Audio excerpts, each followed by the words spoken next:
So I stayed in school for that purpose. I was in like the 10th grade. I had like six figures, you know what I mean? Like I had my own house. I had a Lexus GS300, Tahoe, two Camaro C28s. This 10th grade, I'm living in my own house, two-story house. Our sponsors, for the perspective, Fireway Pizza are offering you guys 20% off using our discount code AD20. Use it today, man. Save money, be patterned. We got you. AD20, Fireway Pizza. Well, wanting to be a rapper, I was doing music in the city, you know what I'm saying? But I was in the street hustling too. So it was kind of like, just a hobby. Because where I'm from, like, we ain't no like NBA players that made it or NFL players that made it or rappers who really made it. So it kind of was like a surreal, like it wasn't a real thing in the back of our head, even though I was doing it. We didn't really think it could really happen. Like the people we looked up to, all the people we knew had money was hustlers. So we was just trying to be the biggest hustler, and we was just doing music at the same time. So I always loved hip hop and the culture, and I was just doing it, hoping I can be in this position, but not really at the time even believing it. But your family are all hustlers. Yeah. Because I've seen the documentary. Yeah, born hustle. Yes. Yeah, I was raised by 6 women, man. My mama, 5 aunts, who one of the biggest drug families from my city. They always hustle, so I kind of synced the game right there in the house. Were there any moments when you were young when even though you saw the hustle, but you saw the downside to it? You thought, this is a bit crazy now. Yeah, I mean, that what made me, that's the art of hustle. That's why I always knew, your time was coming.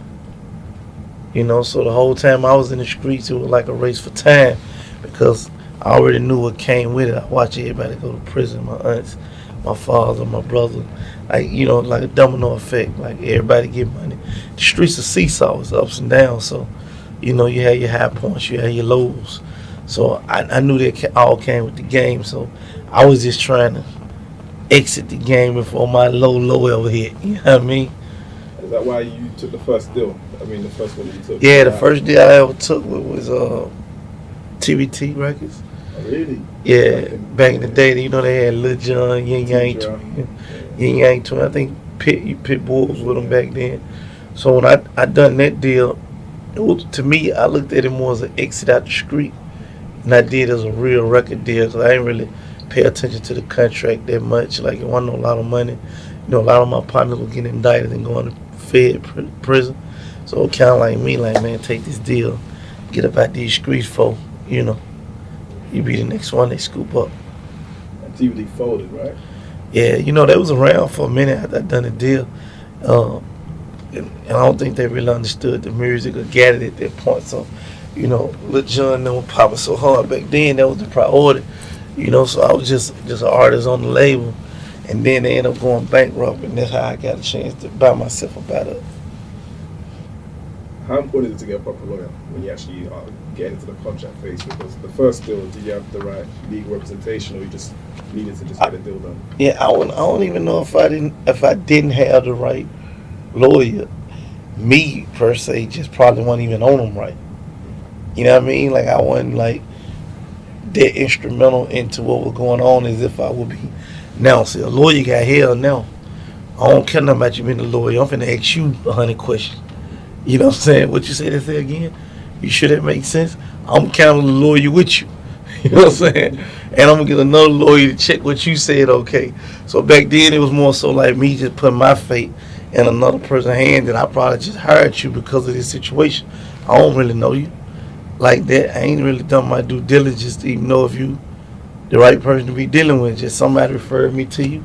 I hired you, and you know how that go, man. They could be buddies with the people they doing business with. Who knows? But your lawyer important in everything. I don't care what you're in the street or you in the corporate business. Make sure you got the right lawyer. You know what I'm saying? Like when you know what you come from, you know what you're going back to. You understand? So if I stop today, what I'm gonna do? I ain't going to. You know what I mean? Like my lifestyle, my everything is like the magnitude that I'm feel comfortable living on is I'm gonna have to be in the street and big in the street. not doing no little shit, you know. So I understand that the only way I don't do that is to do this or something to the magnitude. What is interesting is that within your album you show the different dimensions. Yeah. When you listen to some albums, it's just a win, or it's just always like hoping to win. But with yours, you've shown that it can go the seesaw effect of the street life. To me, that's the only way the streets is. If you ever talk to anybody who always tell me the streets just up, they probably weren't really in the street. Because anybody in the street know the streets is seesaw. So what do you see as your perception of success? Because we can see visually you got the jewels, you know, you seem to be doing well in business outside of music. So what do you see now as your perception of success? To me, my perception of success is seeing something grow. You know what I mean? So like when I see me from one project to the next project, okay, say I'm in London right now, right? I went out here on the last project. To me, that's success, no matter what the numbers end up being. To me, long as you move a step forward every time, you're moving in the right direction. When I sign an artist and take them from 0 to a top 10 record or, you know, farther, like every time I'm just trying to go farther than I went the last time. Because I'm going to get money regardless. It ain't no issue. I'm just a hustle. Like, I'm going to figure out a way to get money out shit you shouldn't even get money out for. You know what I'm saying? So I ain't tripping off making no money. It's just all, this how I rate. Because I can't rate it off getting money because I've been getting money for so long. You know what I mean? So if I made, you know, how many millions a year, I've been doing it for so long that that's not even how I rate the success. I had to see from one point to the next one. When I hear you talk, you have almost like a mobile personality. Yeah. It's more than a rapper. Yeah, I enjoy being an executive. Yeah. That's my focus. Do you see then the raps are just a way for you to communicate freely to a bigger audience, you know, some of your experiences and things that you may want to see happen in your life? At this point, I feel like I owe the game what I got to talk about because I don't see a lot of people talking about it the way I talk about it. You know what I'm saying? Like, I don't think they delivering it the right way. You know, like I'm cool with fun music, turn up music. I do a lot of that too. But I feel like you gotta give the game the real though. You know what I mean? Like if you listen to music, let's say if you somebody who none in the street, right? Because everybody want to be a street rapper now for some reason, right? It's the cool thing to be for whatever reason. I try to give you the game where like even if you're gonna decide that, you got a first decision based off. You may be listening to God and like, man, shit. My man said people get a lot of time. I ain't gonna do that. You know what I mean? So to me, it ain't really about always glorifying. I'm just giving you the real. You can make a whole bunch of money and you can get a whole bunch of time. It's on you. You know what I'm saying? You just know that come with it though. So with the wealth of experience, like, can you kind of like pinpoint some of the lessons you've learned, like going through the actual, just the music business part of things, you know? Because as you said, you've bought yourself out of 2 deals. Yeah. You've had to adjust to a new environment where you've got to be watching the person, supposed to be watching things for you. But what kind of lessons have you really picked up on, like, to give us the game in that regards? I think the most valuable lesson I learned is not to take it personal. The music business. Understand everybody's position. When you understand everybody's position around you and you're doing business with, you don't take it personal. Even when it don't go your way, you understand it's business. You know what I'm saying? Like these people in a business to make money off you. They're not in a business to make you money. So you got to figure out how I make money within making them money. You know what I'm saying? That's the game. Ain't nobody come and put no millions and millions of dollars for you, millions and millions of dollars in you for you to get rich and them not to make no money. It's a team. You know, they focus on them. You focus on you, but at the same time, as a team effort, you know what I mean? You can't approach it like you just want to get money and they don't get no money. You know what I mean? It's kind of like a never said thing, but that's what it is. So you have to know that going into business. So it's like bringing a label. A long time ago, I remember I used to go to New York and play my music for A&Rs. I have 40, 50 something. And I always wonder why they only want to hear like, what's the single? What's the next? What's the follow-up? They want, out of the 40, they want to know where the 3 at. The 3 records that make them money. What are the 3 songs that they're going to sell the album? The first single, second single, third single. And I had to learn all that. You know what I'm saying? Like, sometimes they care less what you put on the other 9, 12 songs that you put on the album. Because if this 1, 2 do what they got to do, we may not have paper. You know that part you said about don't take it personal. This is something that I feel just naturally being from where we're from, any form of things that kind of like don't go our way, or anything that may seem as like, you know, understanding was a bit disrespectful. Yeah. Naturally, you may take it personal, whether you react to it. Yeah, I think that's the difference between an artist and an executive. You know what I'm saying? Some decisions you got to make, they don't involve emotions. You know what I mean? It's business. It's numbers. Does it make business sense? Or does it not? This may be your favorite song. It's only your favorite song, though. You know what I mean? It ain't the song that's going to get us paid. You know what I mean? If it's your favorite song, you go home, go to sleep to it, wake up to it, play it around your house. We don't care nothing about that. This joint here, it's going to take us number one. We're going to get the check.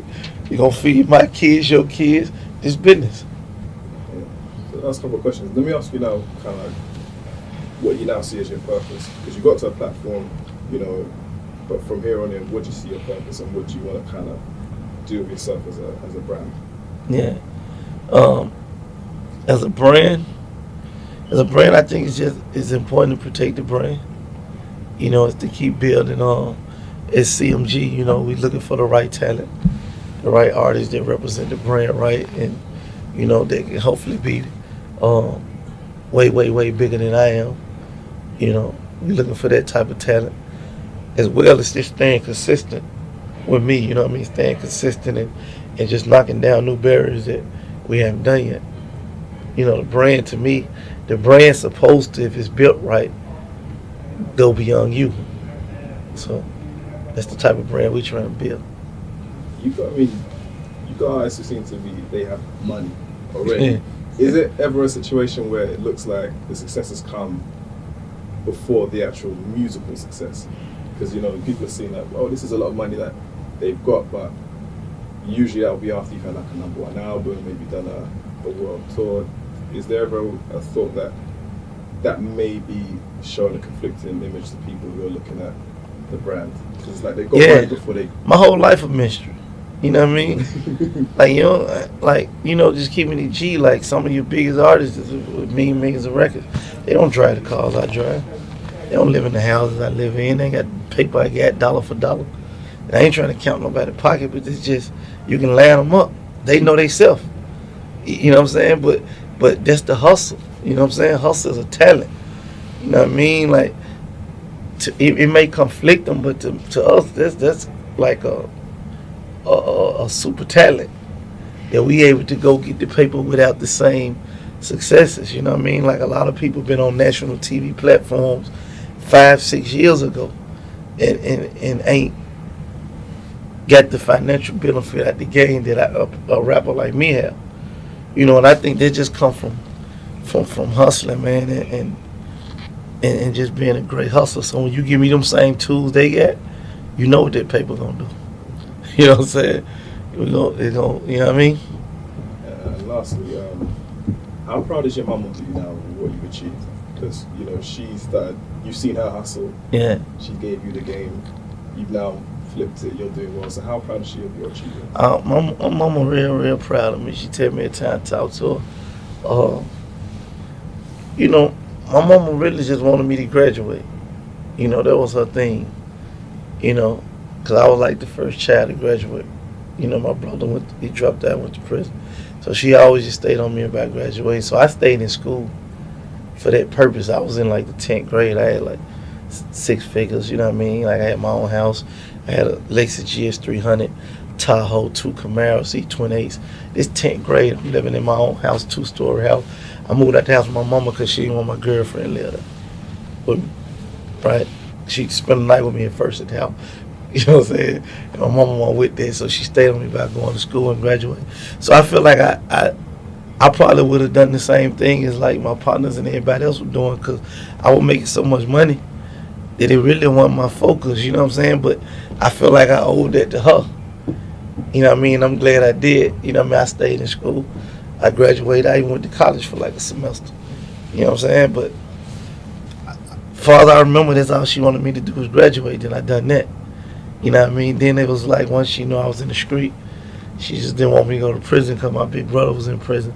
So I think I made her proud with that, and then I just changed the whole family hustle. You know what I'm saying? Like I was able to buy her a restaurant. Um, when my brother came home from prison, I was able to get him a job. Now he on the road here where I go. That make her proud. Like I just think it's a lot of different moments like that that she proud of. Like that I graduated, that I got a job for my brother, that I ain't in the street. More so than she is of like, the record being number one or things like that.